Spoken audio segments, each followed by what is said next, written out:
Kalau ditanya siapa sebenarnya lebih capek, antara laki-laki atau perempuan, jujur aja, yang paling capek itu justru laki-laki. Mungkin banyak perempuan bakal protes, lah, kita ini juga kerja, ngurus anak, ngurus rumah, semua dikerjain. Benar, tapi coba dengar dulu sampai habis, biar kamu paham kenapa laki-laki sering lebih lelah dari yang kelihatan. Seorang pria dari muda sampai tua pikirannya nggak pernah lepas dari keluarga. Setiap hari waktunya habis buat kerja. Uang yang dia hasilkan pun jarang dia pakai buat diri sendiri. Semuanya buat istri, anak, dan rumah. Yang tersisa cuma kerutan di wajah dan tubuh yang makin lama makin lelah. Kenapa banyak yang bilang pernikahan itu kayak kuburan kehidupan?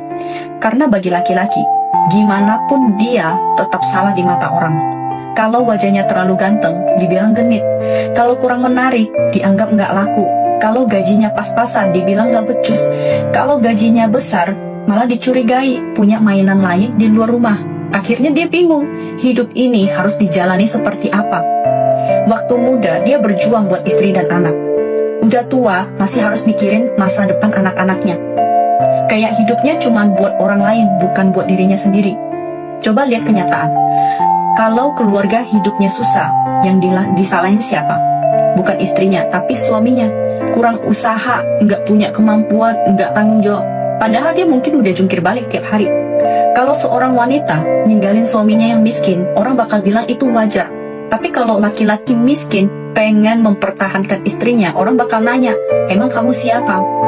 Giliran dia sukses, punya uang dan pengen bahagia lagi, langsung dibilang nggak setia. Kita sering teriak kesetaraan gender, tapi coba lihat kenyataannya. Laki-laki dituntut buat jadi anak yang berbakti, suami yang bisa menafkahi, ayah yang bisa jadi panutan, dan pekerja yang nggak boleh salah langkah sedikit pun. Karena sekali jatuh, yang ikut jatuh bukan cuma dia, tapi seluruh keluarganya. Beda sama perempuan. Kalau dia memutuskan untuk istirahat di rumah, nggak ada yang nyalain. Tapi kalau pria kehilangan pekerjaan, semua mata langsung menghakimi. Makanya banyak pria sekarang pulang kerja bukan langsung ke rumah, mereka duduk dulu di kendaraan, merokok, diam. Karena cuma di situ dia bisa jadi dirinya sendiri, tanpa harus jadi ayah, suami, atau anak. Begitu pintu rumah dibuka, dia langsung kembali jadi sosok yang semua orang bergantung padanya. Tapi nggak ada satupun tempat buat dia bersandar. Jadi buat para istri, kurangin sedikit keluhan, tambah sedikit pengertian. Dia mungkin nggak selalu romantis, tapi dia capek bukan karena nggak cinta, melainkan karena terlalu banyak menanggung semuanya sendirian. Berilah dia sedikit perhatian dan dukungan.